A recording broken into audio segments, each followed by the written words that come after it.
capítulo 6, do verso 11 ao verso 12. Encontramos? Amém ou misericórdia? Vamos compartilhar nossas Bíblias, página 209, na minha versão, no Novo Testamento. 209. A palavra do Senhor diz o seguinte aos nossos corações. Efésios capítulo 6,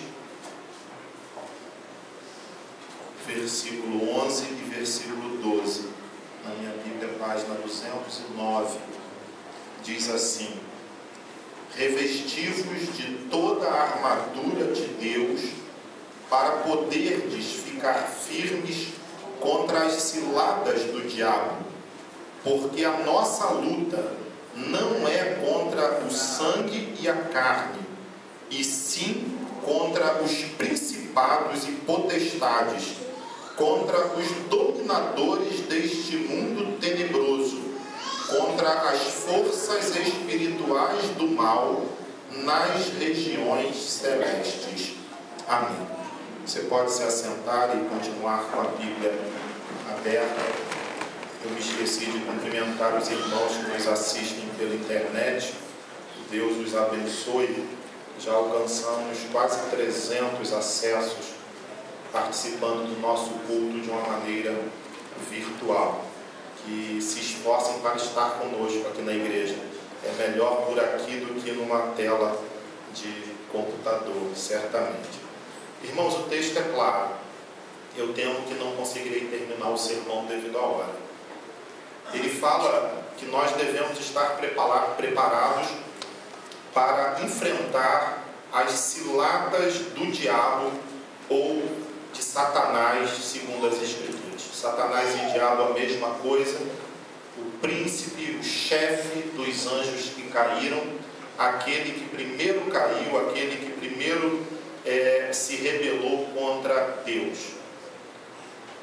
O fato de nós sabermos que o diabo arma ciladas contra os filhos de Deus já traz em nós um sentimento, pelo menos, de interesse e um desejo de buscar saber desse fato. O texto também nos fala, no versículo de número 12, que existe apenas uma maneira de estar preparado quando as ciladas de Satanás chegar. É a armadura de Deus. Cilada, no Novo Testamento, na língua grega, significa métodos e estratégias. Talvez você não tenha métodos e estratégias para ler as Escrituras, para ter um tempo de oração com a sua família na sua casa. Talvez você não tenha métodos para abrir um pouco mão de internet, de televisão ou de qualquer outra coisa para orar e ler as Escrituras sagradas. Mas eu quero dizer para você que alguém tem, e esse alguém é o diabo. Ele senta com os seus demônios e ele programa a melhor maneira de atacar os filhos de Deus. Além de método, a palavra cilada significa também estratégia. Talvez você não tenha estratégia para proteger a sua família. Talvez você não tenha estratégia para amar melhor os seus irmãos.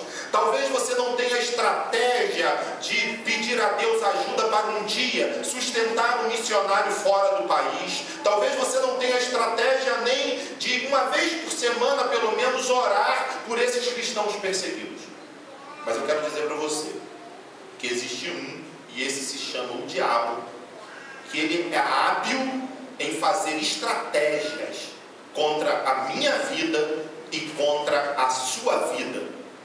E se você não levar a sério a relevância do que o apóstolo Paulo coloca com relação à panóplia, porque panóplia é o termo grego que traz a ideia de armadura de Deus. E quando a gente pensa na armadura de Deus, que é a única forma que um cristão tem para enfrentar as ciladas do diabo, você vai mal.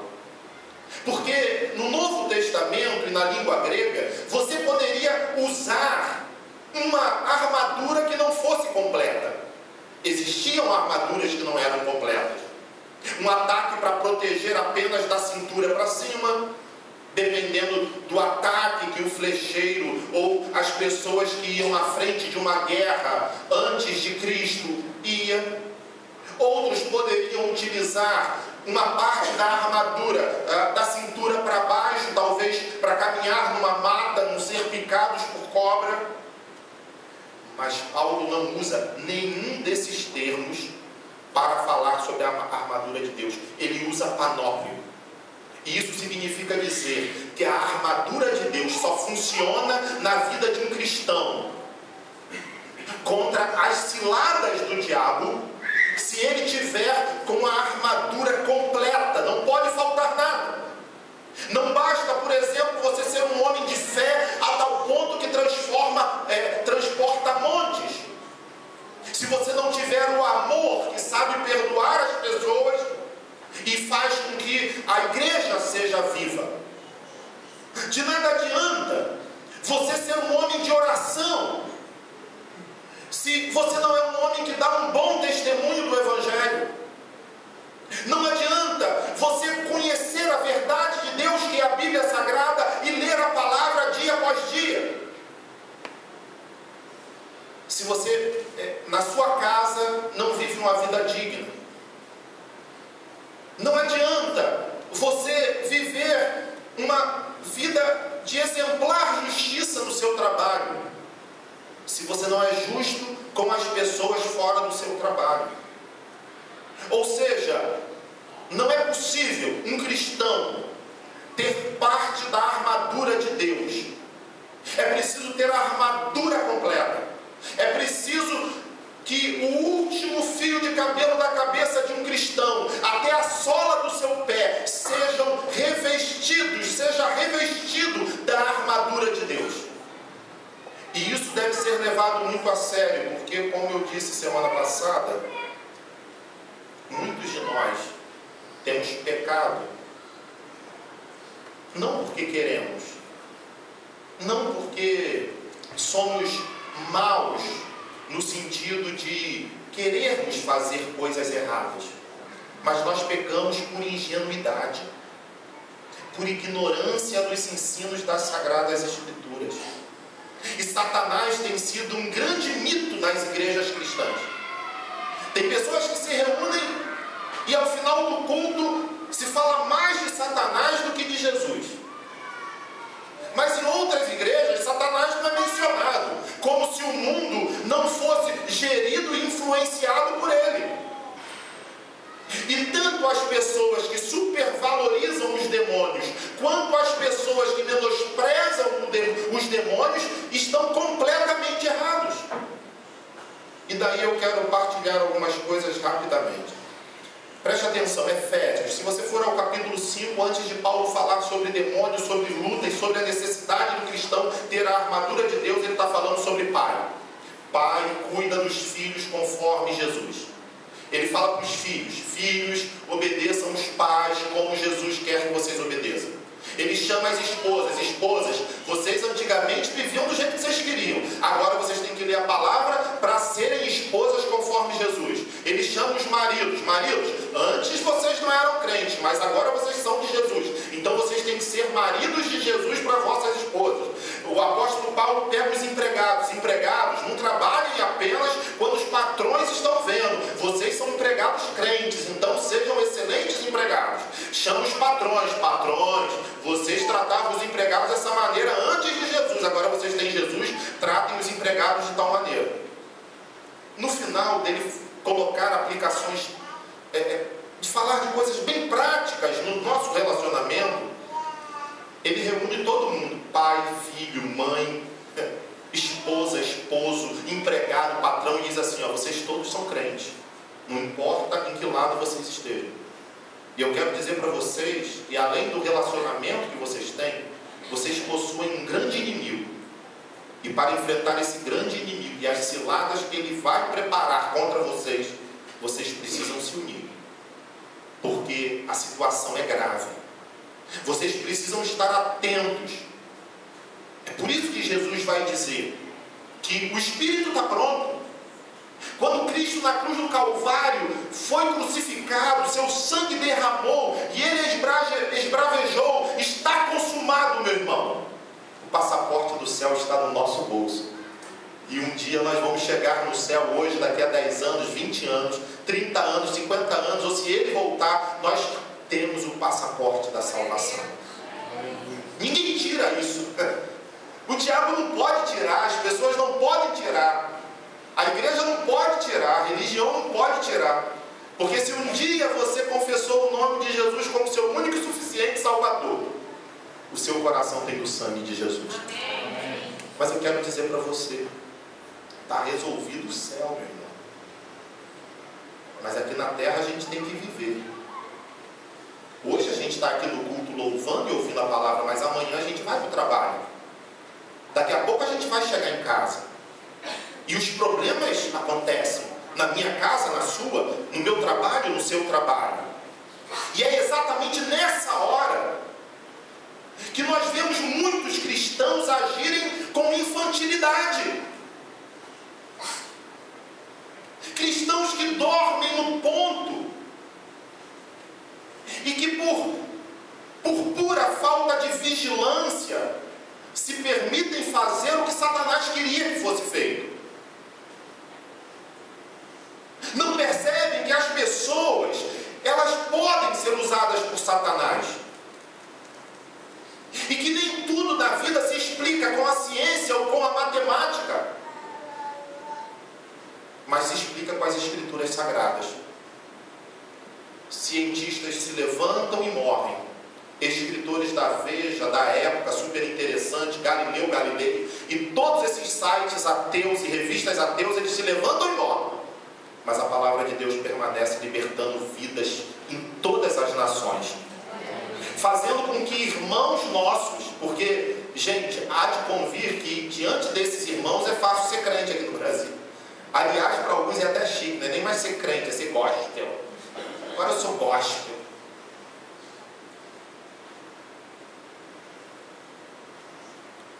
Eu fico pensando na fé desses irmãos e daquelas crianças. Porque por pouco a gente abandona Jesus. E aquelas crianças permanecem firmes mesmo perdendo seus pais. Eu fiquei marcado com aquela menina que perdeu os pais. E eu fiquei mais marcado quando ela disse que aprendeu a perdoar os que assassinaram. E que ela orava para que eles nunca passassem o que ela passou e o que os pais dela passaram. Nós precisamos vigiar. Nós somos um grande exército. E nós precisamos fazer alguma coisa. Precisamos fazer juntos. Eu quero dizer para os irmãos algumas coisas sobre o diabo, rapidamente, até onde eu puder e não for atrapalhar tanto o nosso horário. O apóstolo Paulo tinha compreensão de que os cristãos que receberam essa carta, eles tinham a imagem e a ideia, como muitos cristãos hoje têm, de que as nossas lutas, elas se explicam fisicamente. Muitos na igreja e em outras igrejas entendiam que você ser cristão significa que você, não tem para onde correr. Você está entrando numa vida de conflito, porque ser cristão já é atrair conflitos, além dos conflitos normais. Existem pessoas que experimentariam a paz se elas abandonassem Jesus. Não iluda as pessoas. Às vezes você diz para as pessoas assim: venha ser cristão, você vai experimentar uma paz. Mas você precisa explicar que paz que ela vai experimentar, porque é a paz das tragédias. Você diz para a pessoa que vai ser maravilhoso, que vai enfrentar paz, aí ela vai para Jesus, mas ela começa a enfrentar guerra. E se ela não for cristã, ela vai abandonar Jesus, e ela vai ver que lá fora é muito melhor. Porque o diabo desiste de quem abandona Jesus.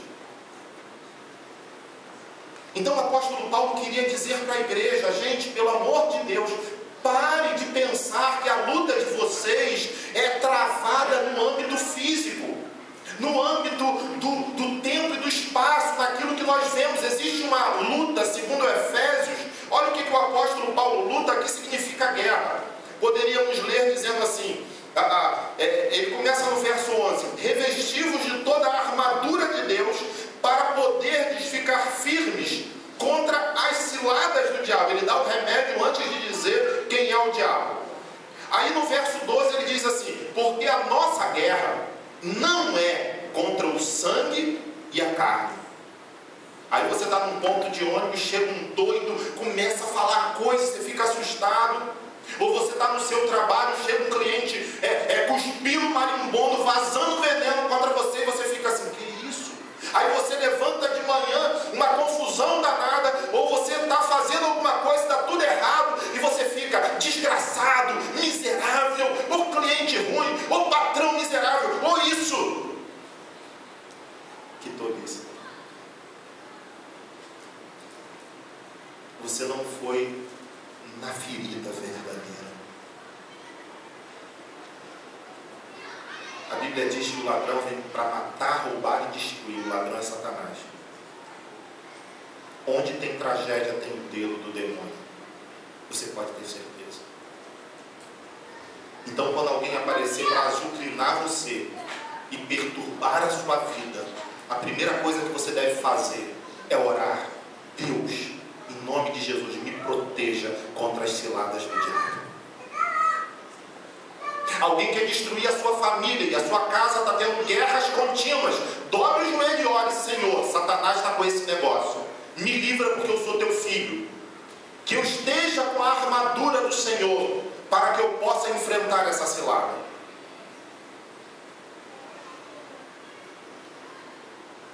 O apóstolo Paulo prossegue dizendo: a nossa luta é contra os principados e potestades, contra os dominadores deste mundo tenebroso.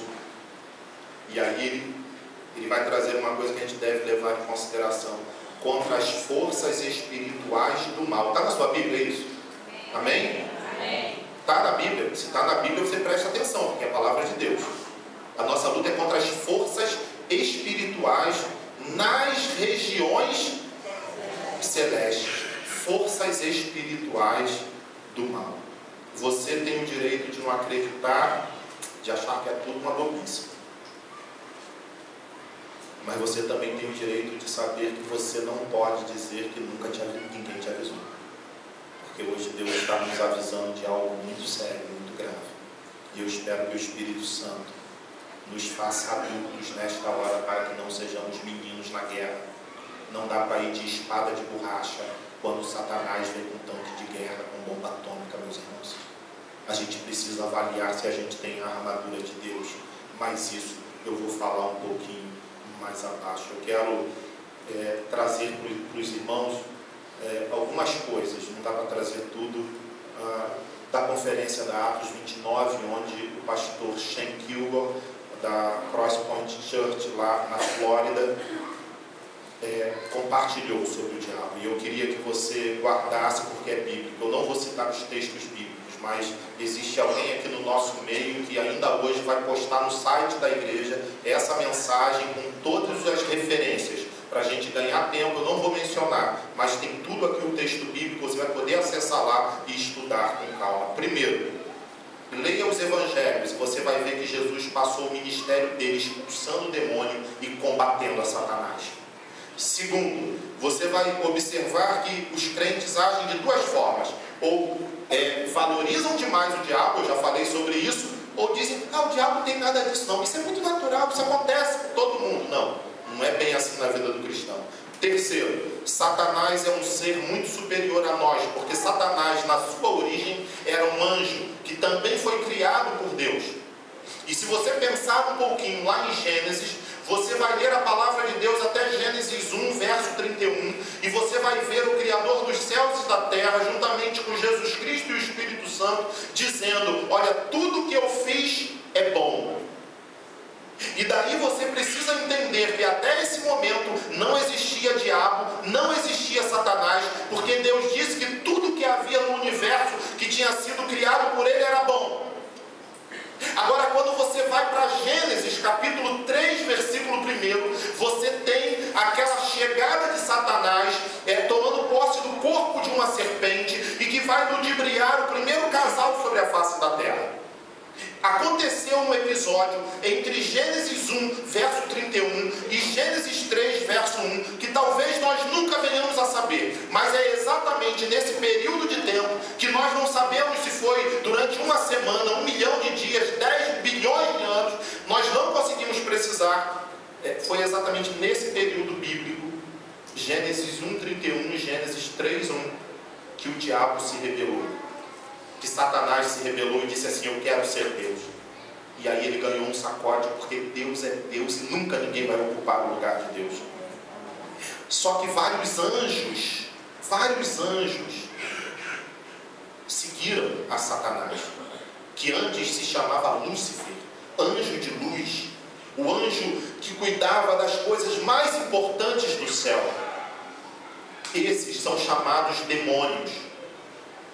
Aqueles anjos que são menores e menos inteligentes do que Satanás.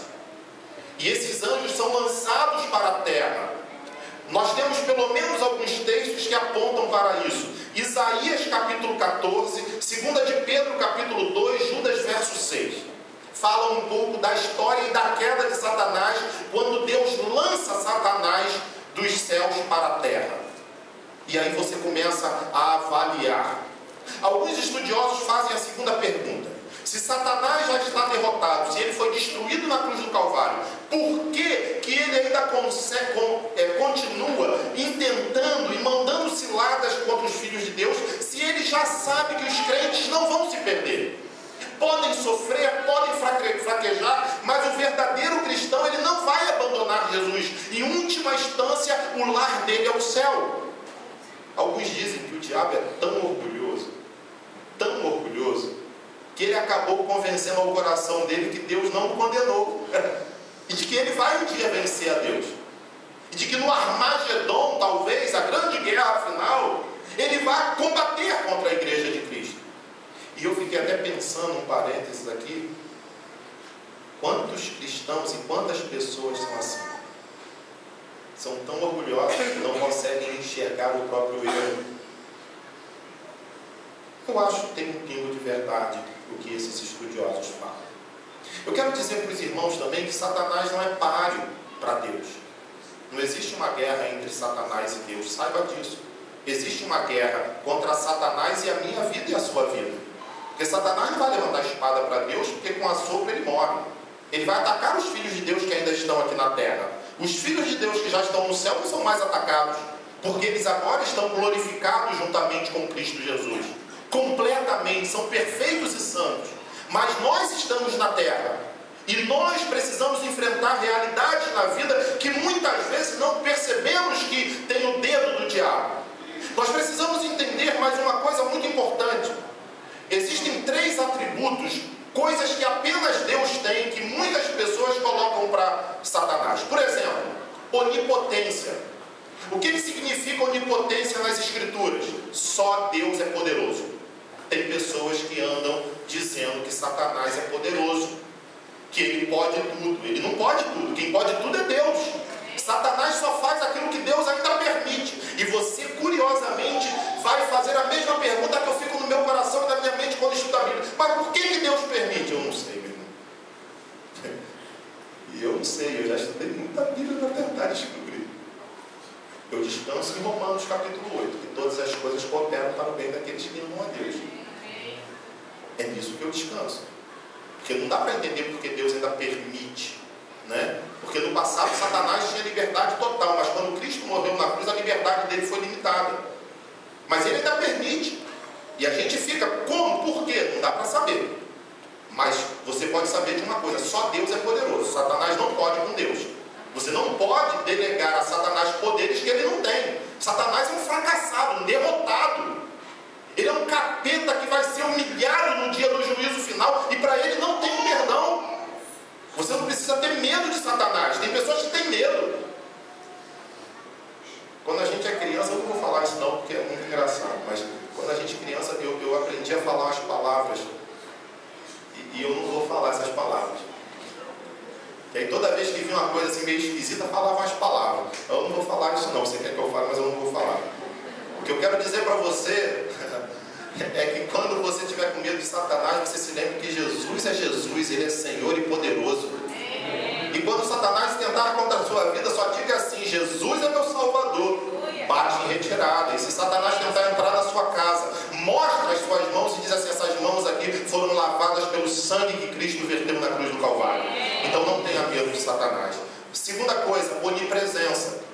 A gente utiliza o termo Satanás porque é o mais usado nas Escrituras.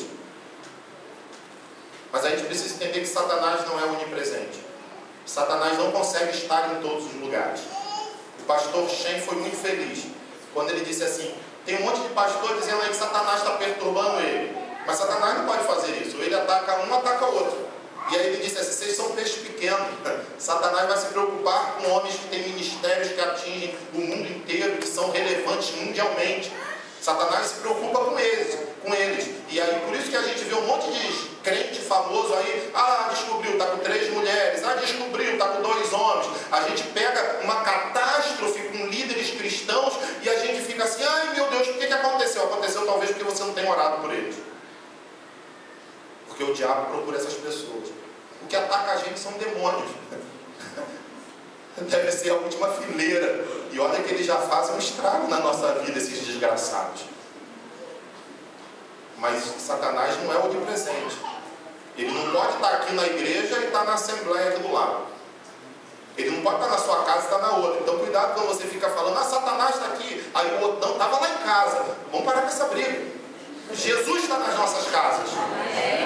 Porque Jesus está em todos os lugares.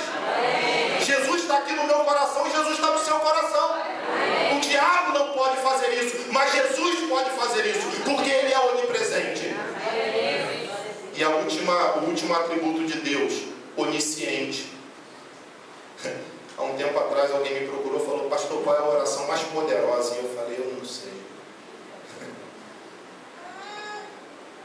E ela disse assim: porque me ensinaram que eu tenho que orar em silêncio, porque senão o bicho pega, pastor. E aí ela foi falando baixinho.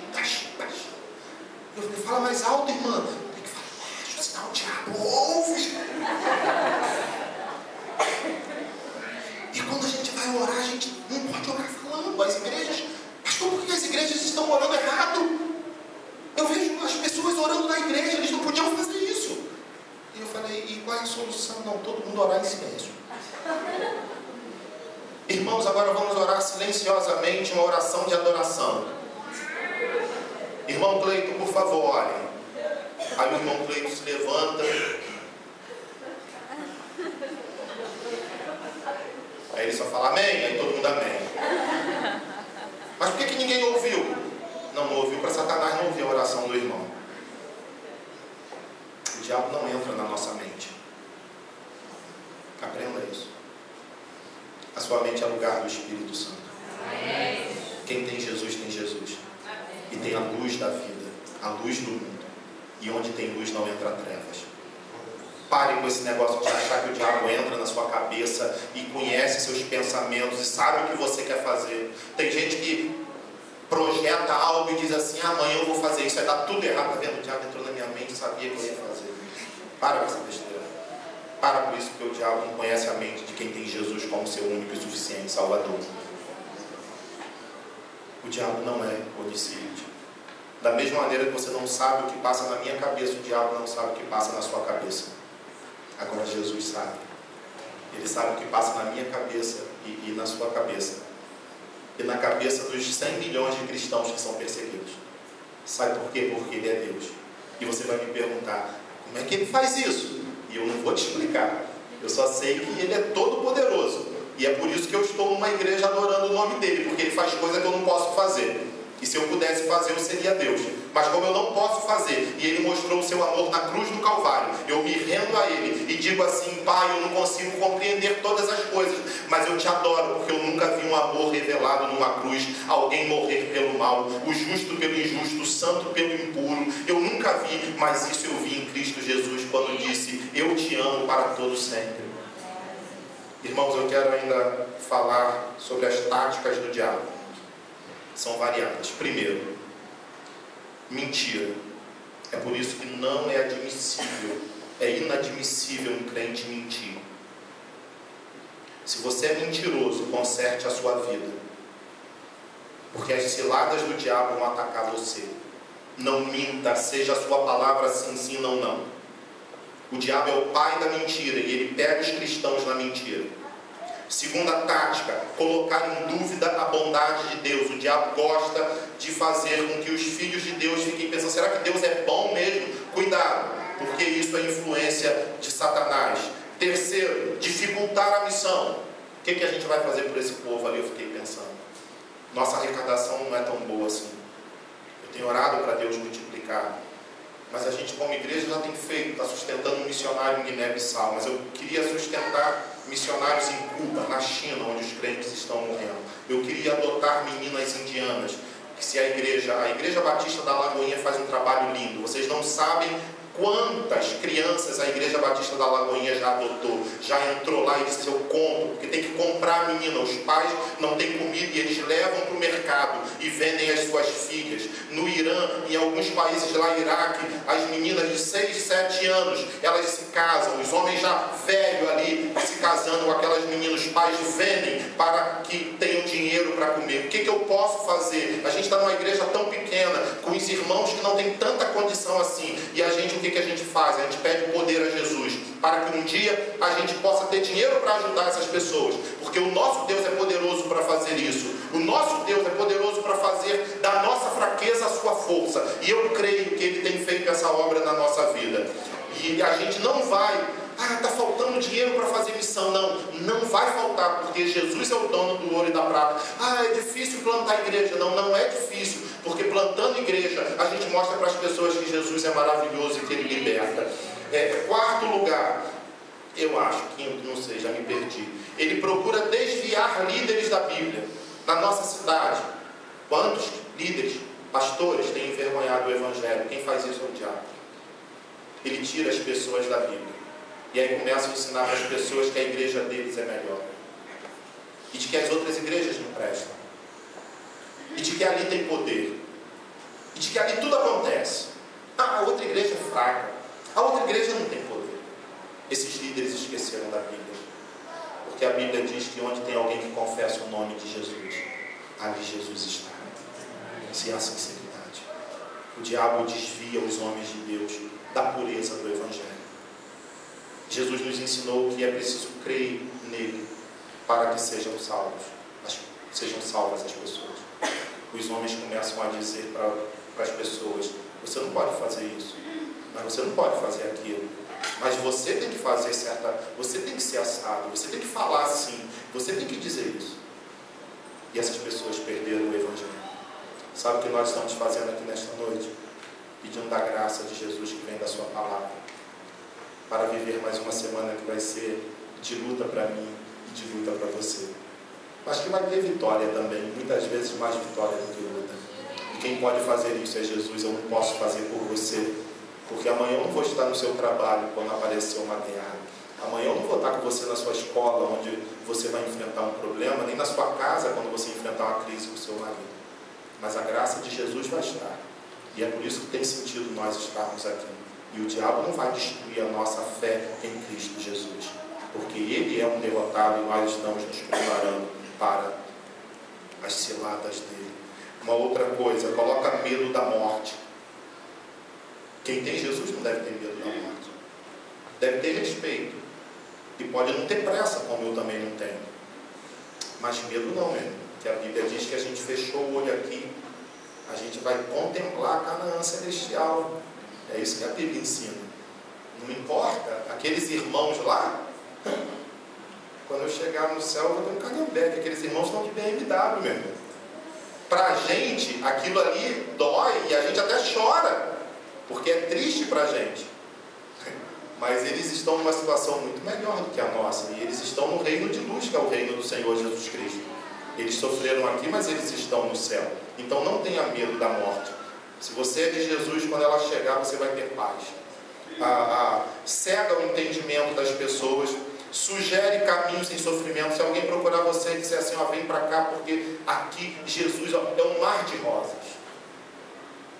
Não tem como você ser cristão. Eu quero ser bem sincero para você, que você nunca mais volte aqui. Mas não tem como ser cristão e conquistar a vitória sem passar por tormentos. O caminho da cruz é estreito. Larga é a porta que leva para a perdição. É preciso mortificar a carne. É preciso viver uma vida santa. E isso é muito duro. O caminho de Jesus é um caminho árduo. As pessoas não gostam de falar isso porque dizem assim: ninguém vai ficar. Mas eu não posso ser desonesto com você. E Jesus abençoa muito, é verdade. Mas tem coisas que nós como cristãos sofremos que nunca ninguém vai compreender. Principalmente do porquê. Você imagina, eu e você juntamos um dinheiro e mandamos um missionário para o Iraque. E aí esse missionário chega no Iraque e prega para algumas famílias. E essas famílias se convertem a Jesus. E chega um bando ilegal e assassina todos esses cristãos. E o que a gente vai pensar? A gente levou luz ou morte para essas pessoas?